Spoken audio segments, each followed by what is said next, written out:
तो एक एएनआई द्वारा रिपोर्ट पब्लिश करी गई है जहां पर यह बताया जा रहा है कि डीआरडीओ द्वारा काम किया जा रहा है सबमरीन लॉन्च्ड क्रूज मिसाइल पर, जिसे SLCM भी कहा जा रहा है, जिसको पहली बार इस साल फरवरी में ही टेस्ट किया गया था। और इसकी रेंज जो टेस्ट में अचीव करी गई थी ये 402 किलोमीटर की थी। मैक्सिमम रेंज इस मिसाइल की 500 किलोमीटर तक बताई जाती है। तो मोस्ट लाइकली ये इंडियन टेक्नोलॉजी क्रूज मिसाइल का ही यानी कि ITCM का ही वेरिएंट है। और जो रिपोर्ट आ रही थी फरवरी 2023 यानी कि इस साल फरवरी में सक्सेसफुल ITCM के टेस्ट की, वो मोस्ट लाइकली SLCM का ही टेस्ट था। तो SLCM को भले ही ITCM का एक वेरिएंट बताया जाता है, पर दोनों में सिग्निफिकेंट डिफरेंसेस भी हैं। तो वजन ही अगर देखें तो ऑलमोस्ट 500 किलोग्राम जो है SLCM हल्की है ITCM से। रेंज में भी डिफरेंस है। SLCM की जो मैक्सिमम रेंज है ये 500 किलोमीटर की है, वहीं पर ITCM की 1000 किलोमीटर के अप्रॉक्स है। साथ में यहाँ पर जो मेन इंजन है ये थ्रस्ट वेक्टरिंग कंट्रोल के साथ है।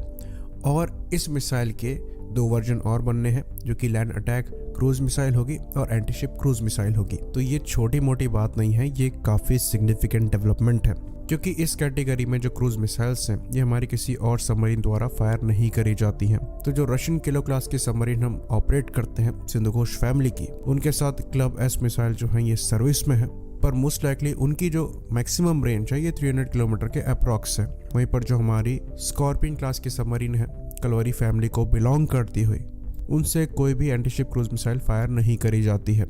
प्लान चल रहे थे फ्रेंच MDCN मिसाइल को परचेस करने के, जिनको इन सबमरीन से फायर किया जाता, लेकिन अभी भी ये प्लान ही है। ये बात हम आपको बता दें कि MDCN जो मिसाइल है ये नेवल वर्जन है स्कैल्प क्रूज मिसाइल का, और ये एक हैवी मिसाइल है, ऑलमोस्ट 1500 किलोग्राम्स की है और मैक्सिमम रेंज आपको 1000 किलोमीटर के अप्रॉक्स की मिल जाती है। खैर वो मिसाइल निर्भय की कैटेगरी या फिर ITCM की कैटेगरी में आएगी। SLCM जो है ये इससे थोड़ी हल्की मिसाइल है।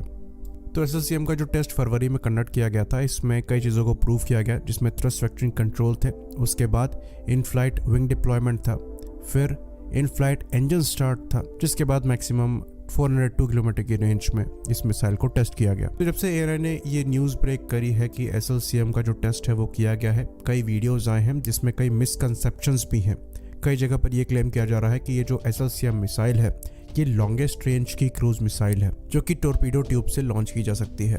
पर फैक्ट ये है कि ऐसा बिल्कुल भी नहीं होगा। ये 500 किलोमीटर की मैक्सिमम रेंज जो है ये इसे लॉन्गेस्ट रेंज क्रूज मिसाइल नहीं बनाती है, क्योंकि फ्रेंच MDCN मिसाइल जिसके बारे में हमने अभी डिस्कस किया, ये 1000 किलोमीटर की रेंज में टारगेट को हिट करने में सक्षम है।